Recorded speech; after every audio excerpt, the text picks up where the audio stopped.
guys, and welcome back to Art a la Carte, and in this episode of Drawing People 101 we are going to begin tackling how to draw hair. Woo woo! Pencil and some paper, and the best part is having lots of fun with Art a la Carte. I had so many requests for drawing hair, and I knew it was going to be kind of a multi-video event, so this is just the first of many videos on how to draw hair. So if you are just now joining us on this tutorial series of drawing people, we have so far covered how to actually draw the whole body, but the last month or so we've been focusing on the head and then looking at different parts of the face like the eyes and the nose and the mouth and the eyebrows and all that. So right now you should be pretty comfortable in drawing just the regular head and face. Alright, so I have 4 different faces. These are all female faces. I will be doing a video on drawing guy faces, probably coming up next week, but I thought we would take a peek at these. So I'm going to do 4 different hairstyles. So as you can see here, I have completely drawn in the head and the facial features for this demonstration. It is perfectly fine for you just to draw the head shape and then put your hair in before you put the facial features, but you really do want to get this head shape in there. Now what I'm going to do is first you have to decide is the style of hair and what the hair is doing, because you need to know if there's going to be bangs, if there's going to be sides, if it's going to be up, if it's going to be down. So you kind of want to have a mental picture. If you have a hard time thinking of a mental picture of what hair should look like, look at some reference photos, look at some drawings, look at photographs, or look at yourself in the mirror and draw what you see. So I generally start from the front and go back. What is overlapping this face? So it would be the front of the bangs and the front part of the hair here. So let's give her some nice little bangs. I'm going to kind of put a part right in here. So there's my part. Now the one thing that when I start drawing hair is I don't draw it individually hair by hair. I'm not going to go through here and go through here. That is a technique, you totally can do that, but for this demonstration I'm going to be teaching how to draw as a shape. So first I'm going to block in my hair shape, and what I'll do is I'll draw the clumps instead, because you'll notice this hair comes down out of your head. It usually generally will clump together, and so unless you have really frizzy hair then it just kind of goes everywhere, but I'm going to draw just kind of the shape of how the hair clumps, and I can get a little bit more detailed in this a little bit later. And then you'll notice that just the bangs come up. I'm not having it go right here onto the skull line. I'm going to be raising it up a little bit, because the more you raise it up, the more volume, the bigger the hair is going to be.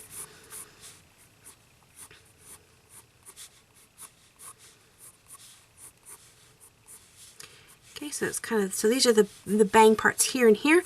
You might want to bring a little curl down in front of the face. Anything that connects the face and the hair together is really going to be adding, benefit to your face. It makes things look like it's all one piece. So there's that. Now I'm going to think about the back part of the hair, which is going to then connect into this. So I want it to be kind of wavy. So again, just really loose strokes. And you'll notice that there's a flow to hair as you're drawing it. There's a rhythm, and depending on how curly or how much body it has, it's going to have a little bit more flow to it. But ultimately, gravity is pulling it down. So as it has these curves, it's kind of coming down and then ends up in a little bit of clumps. So the best way I learned to draw hair was looking at how other artists drew characters' hair, and I would just draw just like they did. I would copy their characters and figure out how did they get the hair to do that. And as many of you know, I'm a big Disney fan. I drew Ariel and Jasmine and Belle. I drew their hair all the time, and that was a great way for me to learn. And then after I got comfortable drawing their hair, then I began to change things up. And when I changed things up, I would give like Belle's bangs but Ariel's locks, or I'd put it back in a ponytail like Jasmine, but I would change the color. So I would change things up that way, and as I continued to practice, I got more knowledge of different types of hairstyles. So there we go, we have our first hairstyle there, and so you can see it consists of the front part of the head and then the back part of the hair. Let's try to get a little bit curlier here. So I'm going to do the same thing. I'm going to figure out my bangs. So for this, I'm going to use a little bit of squiggly lines. I'm just going to begin to pull in the base of the shape of the hair. And you can get really messy at this part. And then after you're finished, you can kind of clean it up a little bit. So I'm using these little squiggly lines just to kind of get that shape and curl. And again, this is not something that I can teach you to draw line for line, because every person you draw is going to have a little bit different hair. But just don't be afraid of that shape. Also, don't be afraid to lift that up off of the skull. So there's the front part of the hair, and I'm going to bring in the back part. I'm going to give her maybe a little bit more like Merida hair from Brave, so I'll make it nice and lots of volume and body to it. And don't be afraid to get big hair.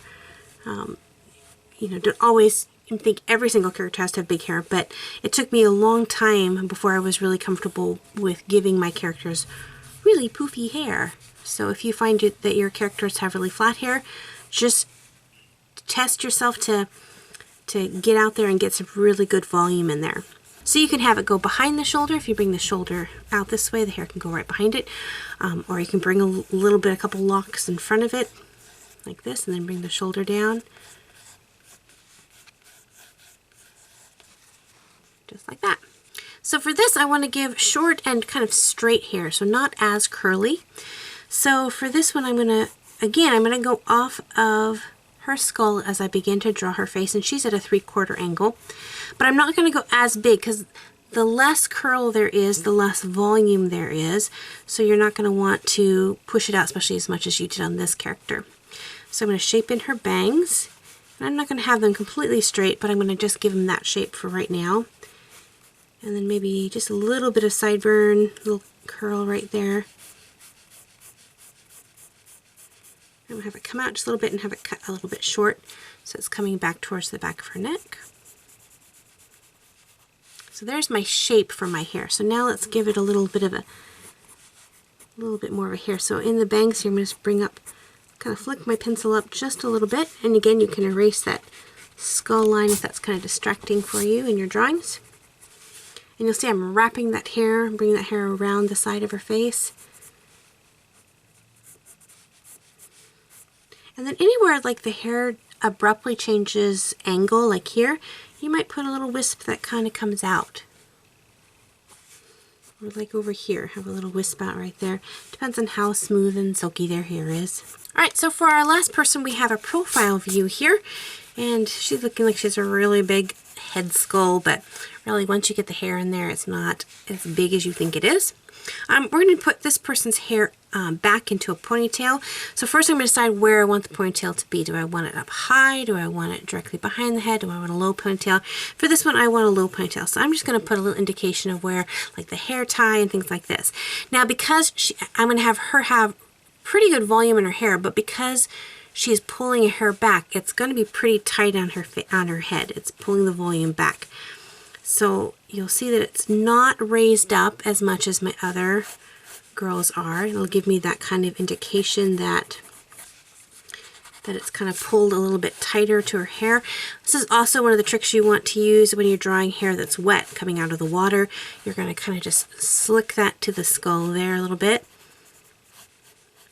And you'll see that I'm now drawing directional lines towards that hair tie. This would work the same thing if you want to put her hair in a bun. I'm going to give her a ponytail though. Just like that. Now if you want to, you can give her some hairs that are free. Maybe I'll give her some little light bangs in the front there. Maybe some little tendrils that kind of come down the side to soften the look a little bit. Whatever you want to do. And then the ponytail. So then the ponytail it's tight here, but as it comes out, you'll see that it gets a lot more volume into it. And again, just drawing those kind of locks. And it's really important. I'm going to be teaching on a later lesson how I draw. And some of my different illustrations, I have a kind of a technique for drawing hair, and I have a lot of people asking for me to teach that technique. So you have to first learn how to draw these hair in these kind of locks. So really practice with that, looking at photos, looking at in the mirror, looking at your friends, and drawing their hair and trying to figure out how those locks work. So here we have 4 different hairstyles, very different each of them, but again looking at the direction of how the hair is growing, the direction of the locks gathering, and the pull of natural gravity, and other factors like if they're being pulled tight or if they're straight hair or curly hair. Now, if you're interested in learning how to color the hair, head over to my How to Color Hair videos that I did in my Color Pencil 101 series, and I will show you how to do several different hairstyles and how to use your color pencils to be able to color your hair. You can use a lot of those techniques, whether you're using color pencils, crayons, even probably markers. You probably could get some good ideas from those videos. So I'll put a link to that in the description box below. Next week, we're going to be looking at drawing guys' hair, along with how to draw mustaches, beards, bushy eyebrows, all that kind of stuff as well. So make sure to hit that subscribe button so that you don't miss out on that video or any of the other videos I post during the week. Thank you guys for watching, and until next time, God bless you guys, and we'll see you later. Bye-bye!